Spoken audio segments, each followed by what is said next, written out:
Hey everybody, today we're going to get to know 3's on the Enneagram. What? Are we going to do something? That doesn't sound very productive. Well, let's talk about that.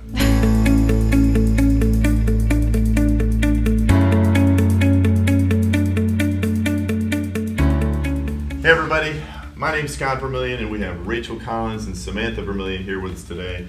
These are 3's on the Enneagram, and a 3 is the classic performer. It's the person who likes to achieve, that is driven and motivated by accomplishing great things. And so today we're going to talk a little bit about how a 3 interacts in marriage and interacts in parenting. So Rachel and Samantha, thanks for stopping by. I appreciate you guys sharing in class today. It was really good. Tell us a little bit about what it's like for you to be a 3 in your marriage. Sure. Do you want to go first? I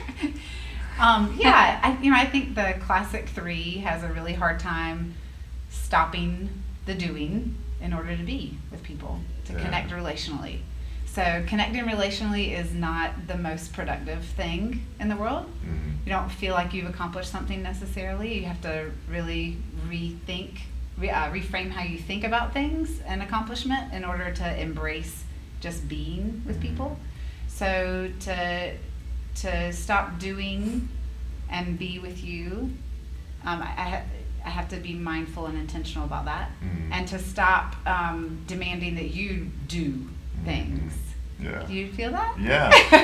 It's really good. Like, so even more so on this is that I'm a guy who likes quality time. Yeah. And so when we say, well, let's watch a movie, and you say, sure, and you whip your laptop out and you start firing away emails and you start shuffling papers and doing our finances, and that was a great movie. Yeah. Right. And I'm like, well, we're not talking. Right. I can watch the movie, you're watching the movie, and I can do this too. Yeah. So you feel that way too, Rachel? I can totally relate to that, yes. And one of Ian Morgan Cron's podcasts, there was a woman, I can't remember who, being interviewed, but she said for a 3, it's a real challenge, or she said, I will challenge you to waste time with someone, to be able to not try to accomplish something, but just spend that time with them. And I think that's true in marriage, with your kids, my kids, and also in your prayer life and in your relationship, and in your faith.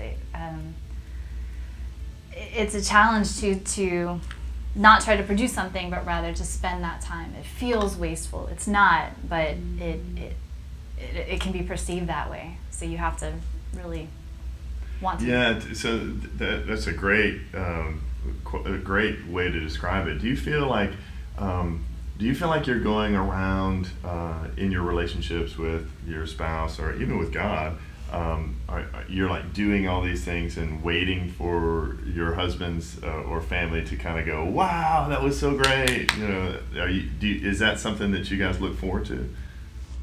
I don't know that I'm anticipating it, but I think I get to a place, probably a stressful place, when I'm tired from doing for people, family, or you, and then I realize no one has said anything. Like, this is now hard. I mean, because achieving, whether it's just getting family work life done or work done, achieving feels good, and then it can become burdensome, and you're tired of it, and you actually do want. For me, I do want a break, and that's at the point where I'm like, now this is not as enjoyable, and I want a break, and everybody else is taking a break, and no one has said thanks so much that you're always taking care of all these things all the time. So I think that's when I'm looking for it, because it starts off like, yeah, I want to do this. This is great. This feels good. I'm getting these appointments made, and I'm getting this done, and I'm accomplishing this, and I'm grading paper, but then I'm still doing it, and now it's tiring, and I want a break, and no one said thank you and remarked on how great it is. Sure. Yeah, it's nice to be appreciated. Yeah. And I think that's one of the things that makes work versus home feel so different, right? Because when you can achieve in your workplace, you're expecting, that attaboy, or you're at the top of the list, and at home it's not necessarily like that, right? Where you are taking care of your family's health and finances, and and home and these other things, but there's no award for that. Yeah. And when I think especially for as a 3, that looking back on, because I was able to stay home for 9 years with the girls, and looking back on that time, some of what was most difficult is I wasn't getting any feedback. I mean, I remember the days that Scott would come home and say, "You are doing an amazing job as a mom," or if my mother ever said, "You're a great mom," or my mother-in-law, I remember when she would say, "The way you handled that was great." Those were the only moments I ever got feedback, and it was like, oh, thank you, someone is like, I'm doing okay. Because you don't get any feedback from the toddlers, and you just get tantrums, or you get moments of delight and enjoyment. And it's worth it. It's great, but that's really stretching and hard. So 3s. Yeah, and I can definitely see 3s who are especially adept to the workplace, because that's exactly right. We're rewarded. Our culture is a 3, and we know how to operate in success and failure, and you guys know how to navigate that. And you go to a place where you enter into high relationship, whether marriage or family, or for you to stop working altogether and be a stay-at-home mom, that undoes all of that. And I can see how that's a challenge. But it's also a gift, you know, and I see how you've grown and the leaps and bounds that you went through that hard experience. Yeah. It was certainly a delight to do it with our kids, but you mentioned very clearly that how hard that is to kind of be starved of that attention. And yet at workplace, you know, it's very clear. You do something good, you get rewarded for that good, you know, especially in sales, you know, it's just immediate, you know, it can be an addiction, you know, to do that. Well, tell us a little bit about parenting. Like, how does being a 3 instruct or influence your parenting? And it can be either good or bad. For me, it's the same, you know, going back to the big concept of stopping the doing in order to be. You know, when they were younger, I had to be in their presence and with them. And I love reading books. I'm sort of an introvert extrovert, so to sit and read books was great. That's how I connected with them. To go take my kids places and explore something with them, that felt like this is meaningful and important and good, and we're doing this together. But to sit and play pretend doll games and whatnot, it was a wonderful delight when Claire came along and Lydia had somebody to do that with, because that was not the thing that I was free now, that they could just do that, do the little imaginary worlds together. So I'm not as good at that type of play, but taking them and doing, and I think now that they're older and they're getting into their teenage years, starting to instruct them, at least to the degree that I understand how systems and places work and how you get things done, and how doors open or close depending upon how you talk or present yourself or respond. Being able to instruct them in that, I'm embracing that as part of what I get to pass on to them and teach them. You're so right. I mean, I can definitely relate to all of that. You may not remember this, but when I was out of maternity leave last year, and I was stepping away from the workplace, and I embraced that maternity leave for my second one, right? And I was like, I'm just gonna enjoy this and be with this baby.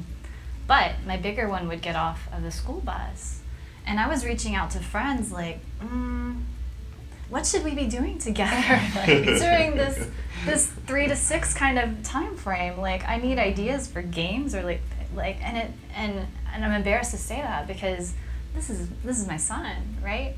Just get on the floor and play with him. But that was a struggle for me. I needed a game, or I needed a task for us to do together, to be able to spend that time with him and be engaged with it. So that's something that I definitely learned about myself, and I try to be mindful of, you know, whatever he's enjoying, trying to enjoy that with him, and not think of it as we're wasting time, but we're doing something that he enjoys together. Yeah, I think that's so important for you to take that, the task and the lists and the goals, and turn it into relationship. You know, to funnel that into relational goals, and to think task playing with no outcome, you know, and pretend is a very good thing, very healthy thing for children. And they need that from their moms, you know, that investment, that personal time. And it is a challenge. I can see that being very difficult, to do. Well, one last question, and I was curious. I wonder, does this play into your relationship with the Lord? Do you find yourself wanting to do something for God? That as you think about your relationship with Him, how does your threeness interact with God? Sure. For me, it has to be very intentional about prayer. And I'm kind of out of my groove because we've been out of pocket for the last couple of weeks, but Deeper Journey has been really instructive in how to spend that time and be able to just be with the Lord, right? And that centering prayer that you talked about. And I do think that I do have a good meditative practice, but I also, my inclination is to serve and to give, right? And so that's a couple of things where over a number of years I'm like, yes, I can, the church gives great opportunities if you want to be involved. Here's a number of different things that you can do. And so I'm into that. We give financially, but that's not a relationship with the Lord, right? And that's one of the things that I've learned is He wants my heart. Yeah. He wants my time. He wants my undivided attention. So that's something that I continue to try to work toward and be able to give. I remember having a moment in Colorado at home, and I was overcome by shame and how I felt like, and I was I was talking out loud, crying to God that you must be so disappointed in me that I haven't done more. I felt like at different times in my life He had given me a real heart for different things or groups of people or ways to bear His image in the world, either to just my kids and what that looks like, or to this group and what that looks like. And in reflecting, I felt like I hadn't done nearly what He had burdened my heart to do. And I realized that is something that I had wrestled with, that internal feeling of He loves me, but He'd be so much more delighted if I'd actually done more of these things that He burdened my heart with. And so that is definitely a place of wrestling, has been in my journey. But you referenced this practicing and exploring centering prayer and sort of a meditative prayer practice. And that has really flipped this idea of I need to be doing for a loving God to I really need to be receiving love from this loving God. And He has been generous to communicate in lots of ways. I love you. I love you. I love you. And what that's done is it's also made me long to just be with Him. It's really great because that's not something I would always go, I want to do, and I want to pray, and I want to read my scripture, and but I don't have this driving, I just want to sit and be with you. I want to talk to you, but I want to just be with you. And that is started, He's working on that in me, that the doing is the just being and welcoming and trying to say I want to draw close to you, and you just do what you want to do. Yeah. So I'm hopeful. Well, that's and that's a huge source of hope, and I think that's John Bloss in class today said it best, is that his moment of awakening was when he heard that I want you to be mine. Yeah, I love you because I you're love mine. you because you're mine. I love That's you right. because you're mine. And I think that's that's God's heart for us. Is when we spend time with Him, He wants us to hear that message, and especially the threes.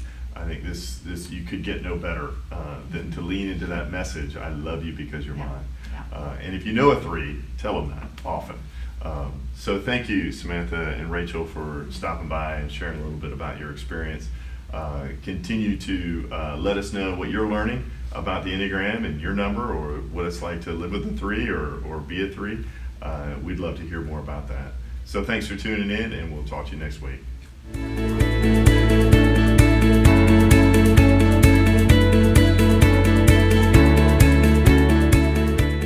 Hey everybody, today we're going to get to know some threes and really find out what's going on inside. Oh, really?